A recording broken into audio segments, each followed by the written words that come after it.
لله رب العالمين والصلاة والسلام على رسوله الأمين وعلى آله وأصحابه أجمعين أما بعد فأعوذ بالله من الشيطان الرجيم بسم الله الرحمن الرحيم وما كان لنفس أن تموت إلا بإذن الله كتابا مؤجلا ومن يرد ثواب الدنيا نؤته منها ومن يرد ثواب الآخرة نؤته منها وسنجزي الشاكرين.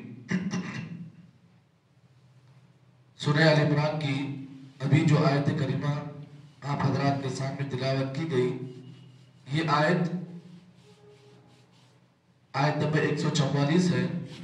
اللہ رب العالمین نے اس آیت کریمہ کے اندر بہت بڑی اہم اللہ نے باتوں کو بیان کیا ہے. اللہ نے فرمایا ایک عقیدے کی بات آپ جان لیں. قرآن مجید کی اس آیت سے عقیدے کی ایک بات ہمیں معلوم ہوتی ہے. اللہ نے فرمایا وَمَا كَانَ لِنَفْسٍ أَن تَمُوتَ إِلَّا بِإِذْنِ اللَّهِ كِتَابًا مُؤَجَّلًا. اللہ فرماتے ہیں روئے زمین پر وَمَا كَانَ لِنَفْسٍ کوئی نفس ایسا نہیں ہوتا أَن تَمُوتَ إِلَّا بِإِذْنِ اللَّهِ یہ کہ موت اسے اللہ کے حکم سے آئے. کتاب مؤجلہ اللہ نے ہر ایک کی موت کا ایک وقت لکھا ہے. وَمَن يُرِدْ ثَوَابَ الدُّنْيَا نُؤْتِهِ مِنْهَا اللہ فرماتے ہیں کہ جو کوئی آدمی دنیا کو چاہتا ہے نُؤْتِهِ مِنْهَا ہم اس کو دنیا دے دیں گے. وَمَن يُرِدْ ثَوَابَ الْآخِرَةِ اور جو آدمی آخرت کو چاہتا ہے، آخرت کے اجر کو چاہتا ہے، نُؤْتِهِ مِنْهَا ہم اس کو بھی آخرت کا بدلہ اچھا دیں گے. وَسَنَجْزِي الشَّاكِرِينَ اللہ فرماتے ہیں ان قریب ہم شکر کرنے والے بندوں کو اچھا بدلہ دیں گے. اس آیت میں اللہ تعالیٰ نے دو اہم باتوں کو بیان کیا. پہلی بات اللہ نے فرمایا کہ وَمَا كَانَ لِنَفْسٍ أَن تَمُوتَ إِلَّا بِإِذْنِ اللَّهِ كِتَابًا مُؤَجَّلًا اللہ تعالیٰ کے حکم کے بغیر کسی بھی انسان کو موت نہیں آ سکتی ہے. اور اللہ تعالیٰ نے اس آیت میں دوسری بات یہ بیان کی کتاب مؤجلہ اللہ نے ہر ایک کی موت کا وقت لکھا ہے.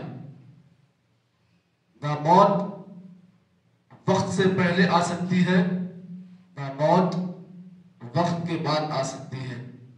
اللہ تعالیٰ نے موت کو وہ اختیار نہیں دیا کہ وہ مقررہ وقت سے پہلے کسی انسان کے پاس آئے، اور موت کو اللہ نے یہ بھی اختیار نہیں دیا کہ وہ وقت جو بتایا گیا ہے اس سے پہلے انسان کے پاس آئے. یہ اللہ کا قانون ہے، اللہ کا دستور ہے. اس میں مجھے اور آپ کو عقیدے کی ایک اہم بات یہ معلوم ہوئی کہ آج جو لوگ یہ کہتے ہیں کہ موت کسی بھی انسان کے پاس آ سکتی ہے، اور بسا اوقات بعض لوگ اس غلط فہمی کا شکار ہے کہ ہم نے موت کو بھی ہم نے ہاتھ دے دی ہے. بسا اوقات انسان کی فطرت کیا ہوتی ہے، اگر کسی بیماری سے وہ اچھا ہو جاتا ہے، ڈاکٹر کہتے ہیں کہ دس از لاسٹ کال، اب یہ انسان جی نہیں سکتا، اب یہ انسان اس دنیا میں کچھ دن کا مہمان ہے. بسا اوقات کیا ہوتا ہے کہ اللہ تعالیٰ بجھتے ہوئے چراغ کو اللہ تعالیٰ کبھی کبھار طاقت دیتا ہے. اب وہ بجھتا ہوا چراغ کیا ہے، یہ نہ سمجھے کہ میں بجھ رہا ہوں اور مجھے روشنی مل رہی ہے تو اس میں میرا کمال ہے. نہیں، اس میں اس کا کمال نہیں ہوتا ہے. کبھی کبھار انسان کی جو سانسیں پھپڑتی رہتی ہیں، جو بجھتا ہوا چراغ ہوتا ہے، کبھی کبھار اگر انسان کو اللہ تعالیٰ جینے کا موقع پھر دے دے تو انسان فوری آ کے کیا بولتا، دنیا والوں کے اندر آ کے کیا بولتا کہ میں نے موت کو بھی موت دے دی ہے، میں نے موت کو بھی ہار دے دی، میں موت کے منہ سے جو ہے بھاگ کے آ گیا. ارے بیوقوف، یہ مسئلہ نہیں ہے. مسئلہ یہ ہے کہ اللہ تعالیٰ تجھے موت دینا نہیں چاہ رہا، کیونکہ ابھی تیرا وقت نہیں آیا ہے. جب تیرا وقت آئے گا تو موت کا جو پنجہ ہے تجھے پکڑ لے گا. اور یہ موت کا پنجہ بڑا خطرناک ہوتا ہے، کسی انسان کو چھوڑنے والا نہیں. ایک بار اگر موت کا پنجہ کسی کو پکڑ لینا تو انسان اس پنجے کو چھوڑا کر بھاگ نہیں سکتا ہے. جیسا کہ اللہ کے نبی صلی اللہ علیہ وسلم نے صحیح مسلم کی روایت میں آپ صلی اللہ علیہ وسلم نے اسی حدیث کی وضاحت کرتے ہوئے آپ نے فرمایا کہ ہر انسان کے پیچھے دو چیزیں اس کے پیچھے بھاگ کر آتی ہیں. ہر انسان کے پیچھے روزانہ زندگی جو آپ گزار رہے ہیں، دو چیزیں جو ہے آپ کے پیچھے ہمیشہ بھاگتی ہیں. جیسے آپ بھاگتے ہو ان کی بھی رفتار ویسے ہی بھاگتی ہے. کیا سمجھا آپ نے؟ ایک بچہ بھاگ رہا ہے اور بچے کے پیچھے دو بچے اس کو مارنے کے لیے بھاگ رہے ہیں. اب کبھی کبھار کیا ہوتا ہے، جو بھاگنے والا بچہ ہوتا ہے نا، اس کی رفتار ڈھیلی ہو جاتی ہے، تو یہ دو بچے جو اس کو مارنے والے ہوتے ہیں اس پر غالب آ جاتے ہیں. کبھی کبھار کیا ہوتا ہے، یہ جو بچہ بھاگنے والا جو بچہ ہے کبھی کبھار ان پر غالب آ جاتا ہے. زندگی بھی ایسے ہی ہے کہ میری اور آپ کی جو زندگی ہے، جو بچہ جو دوڑ رہا ہے نا، وہ زندگی ہے میری اور آپ کی. کبھی کبھار ہم زندگی میں اتنا آگے بڑھ جاتے ہیں کہ جو پیچھے جو دشمن آنے والے ہیں وہ بھی ہم سے ہار جاتے ہیں. اور کبھی کبھار یہ ہوتا ہے، زندگی کی جو دوڑ ہوتی ہے نا، کبھی کبھار اتنی کمزور ہو جاتی ہے کہ جو دو دشمن آنے والے ہیں وہ کبھی کبھار ہم پر غالب آ جاتے ہیں. یہ دنیا کا دستور ہے، زندگی کا یہ نظام ہے. میں یہ مثال اس لیے دے رہا ہوں کہ صحیح مسلم کی روایت میں اللہ کے نبی محمد عربی صلی اللہ علیہ وسلم نے فرمایا، ہر انسان کے پیچھے دو چیزیں ایسی دوڑ کر آتی ہیں جیسے کہ دشمن کے پیچھے، جیسے کہ کسی آدمی کے پیچھے اس کا دشمن دوڑ کر آتا ہے. نبی اکرم صلی اللہ علیہ وسلم نے فرمایا وہ دو چیزوں میں سے پہلی چیز انسان کا رزق، انسان کے پیچھے دوڑ کر آتا ہے، اور دوسری چیز انسان کی موت. انسان کا رزق، انسان کی موت، یہ دونوں چیزیں ہر انسان کے پیچھے دوڑ کر آتی ہیں. کبھی کبھار کیا ہوتا ہے، انسان کا جو رزق ہوتا ہے انسان سے آگے بڑھ جاتا ہے دوڑ میں، زندگی کی دوڑ میں. انسان کو اللہ تعالیٰ کبھی کبھار ایسا روزی دے دیتا ہے کہ انسان بولتا ہے چھپڑ پھاڑ کر دے رہا ہے. اللہ تعالیٰ چھپڑ پھاڑ کر دینے کا مطلب یہ ہے کہ رزق اس پر غالب آ جاتا ہے. جتنا رزق اللہ نے لکھا ہے اسے، اس سے زیادہ انسان کو ملتا ہے. تو انسان کیا بولتا، اللہ مجھے چھپڑ پھاڑ کے دے رہا. اور کبھی کبھار بسا اوقات یہ ہوتا ہے کہ انسان کی جو موت ہوتی ہے نا، زندگی کی دوڑ میں کبھی کبھار انسان پیچھے ہو جاتا ہے اور موت اس پر غالب آ جاتی ہے. کبھی کبھار کیا ہوتا ہے، چانس پہ چانس انسان کو اللہ تعالیٰ چانس دیتا ہے. کبھی موت کو آگے کرتا ہے، کبھی موت کے پیچھے کرتا ہے. جی، یہ چانس اللہ تعالیٰ کھیلتا ہے. کبھی کبھار ایسا ہوتا ہے کہ موت ایسے آگے آ جاتی ہے، اب انسان بھاگ نہیں سکتا اس کو چھوڑا کر. یہ جو پھپکیاں بولا تھا میں آپ کو، ایسے ہی ہوتا ہے. دوڑ میں کیا ہوتا ہے، کبھی کبھار کوئی آگے بڑھتا ہے، کبھی کوئی پیچھے آ جاتا ہے. تو کبھی کبھار زندگی کی دوڑ میں موت جو ہے زندگی کے آگے آ جاتی ہے اور کبھی کبھار انسان کو چھوڑ دیتی ہے، چل ایک چانس دے دیں گے. اس کے بعد کیا ہوتا ہے، چانس، جب انسان اس چانس کا غلط فائدہ اٹھاتا ہے تو اب موت کیا کرتی ہے، انسان کو اپنے پنجے میں دبوچ دیتی ہے. تو اللہ کے نبی نے فرمایا ہر انسان کے پیچھے یہ دو چیزیں برابر دوڑتی رہتی ہیں. یہ دو چیزیں یہ نہیں دیکھتی کہ انسان دن میں ہے، رات میں ہے، سال کے 365 دن، 60 سال، 20 سال، 50 سال زندگی انسان جن کی جتنی ہے، یہ دونوں چیزیں انسان کے ساتھ لگی رہتی ہیں اور انسان کے پیچھے بھاگتی رہتی ہیں. تو پہلی چیز، ان میں سے پہلی چیز انسان کا رزق ہے اور دوسری چیز انسان کی موت ہے. اسی لیے انسان کی حقیقت یاد رکھنی چاہیے کہ کبھی بھی وہ رزق کے پیچھے نہ بھاگے، بلکہ انسان کا رزق اس کے پیچھے بھاگ کر آتا ہے. ایک نہ ایک دن اس کا رزق اسے مل کر رہے گا. اب آپ لوگوں کا دیکھنے میں آتا ہے کہ اللہ رب العالمین جب ان کے مقدر میں جتنا رزق لکھا ہے وہ اتنا کھا کر ہی اس دنیا سے چلے جاتے ہیں. نہ ایک دانہ اللہ تعالیٰ کسی انسان کو کم دیتا ہے، نہ کسی انسان کو اللہ زیادہ دیتا ہے. جتنا رزق اس کے مقدر میں لکھا ہے، بندہ اتنا رزق کھا کر اس دنیا سے آؤٹ ہو جاتا ہے. تو اللہ رب العالمین نے فرمایا وَمَا كَانَ لِنَفْسٍ أَن تَمُوتَ إِلَّا بِإِذْنِ اللَّهِ كِتَابًا مُؤَجَّلًا. اللہ نے فرمایا کسی بھی انسان کو موت اس وقت تک نہیں آ سکتی جب تک کہ اللہ کا حکم نہ ہو. کتاب مؤجلہ، اللہ تعالیٰ نے ہر انسان کے موت کا وقت لکھ دیا ہے. کب لکھا ہے؟ کب لکھا اور کہاں لکھا؟ آپ جانتے ہیں کب لکھا؟ جب ہم اور آپ اپنے ماں کے پیٹ میں تھے.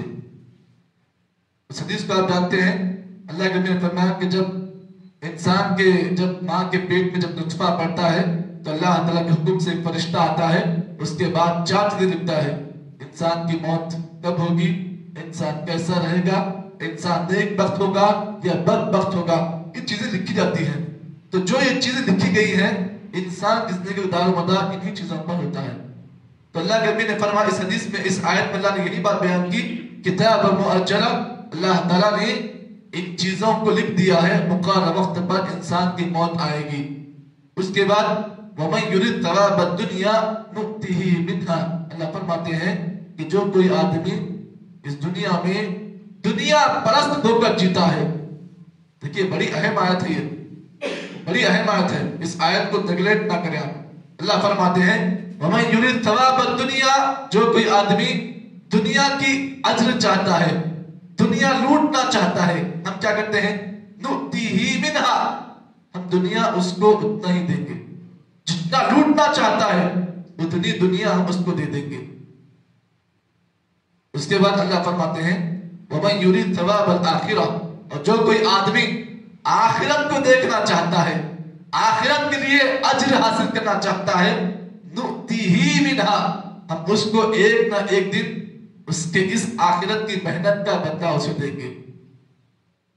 اس آیت میں ہمیں اور آپ کو یہ بات معلوم ہوئی، کبھی بھی اس دنیا میں دنیا پرست بن کر نہ جیے، بلکہ دنیا میں آخرت پرست بن کر جیے. کیوں؟ اس لیے کہ یہ دنیا فانی ہے، یہ دنیا فنا ہونے والی ہے.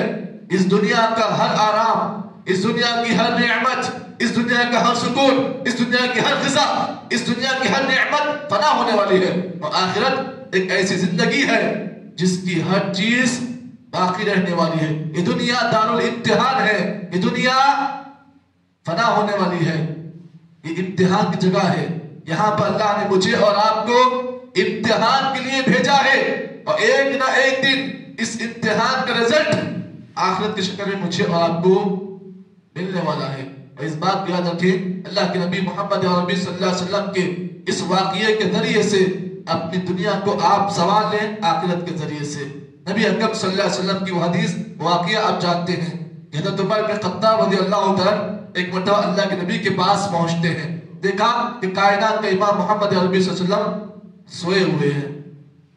آپ کے جسم پر کوئی کپڑا نہیں ہے، آپ صلی اللہ علیہ وسلم اس طریقے سے سوئے ہوئے ہیں کہ آپ کے جو سر کے نیچے جو تکیہ ہے وہ کھجور کا تنا ہے. جو کھجور تنا ہوتا ہے نا، وہ تکیہ آپ کا آپ سے سلم کا ہے. کائنات کا امام ہے، اگر چاہتے تو صحابہ کرام کو حکم دیتے، صحابہ آپ کے لیے اچھے سے اعلیٰ بستر تیار کرتے.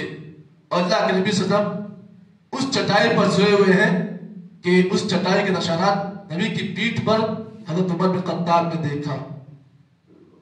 فوری عمر بن خطاب آتے ہی اللہ کے نبی کی نیند بیدار ہو گئی. دیکھا کائنات کے امام کے جسم پر وہ اس ہنسی کے نشانات ہیں، آنکھوں میں آنسو آ گئے. اللہ رسول حکم دیجئے ہم آپ کے لیے اچھے سے اچھا بستر کا انتظام کریں. ہم نے دیکھا کہ فارس اور کسرا کے جو بادشاہ ہیں وہ اعلیٰ بستر گزارتے ہیں، ان کا بستر اعلیٰ ہے، ان کی ہر چیز اعلیٰ ہے. اے نبی، آپ ہمارے امام ہیں، آپ کائنات کے امام ہیں، آپ حکم دیجئے ہم آپ کے لیے اچھے سے اچھا کا بستر کا انتظام کریں.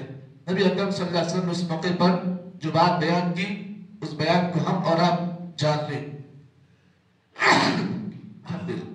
نبی صلی اللہ علیہ وسلم فرمایا مالی ولی دنیا سے مجھے کیا مطلب ہے؟ انما کراکب استظل تحت شجرۃ ثم راها او تركها. نبی نے فرمایا دنیا میں مثال اس مسافر کی طرح ہے جو درخت کے کسی سائے میں آرام لیتا ہے، ثم راها وتركها، اور جب اس کا آرام ختم ہو جاتا ہے تو اس سائے کو بھی وہ چھوڑ دیتا ہے. عمر بن خطاب رضی اللہ تعالیٰ عنہ کو اللہ کے نبی نے اس حدیث کے آخر میں جو جملہ بیان کیا، یہ اس درس کا پیغام ہے. نبی اکرم صلی اللہ علیہ وسلم فرمایا عمر بن خطاب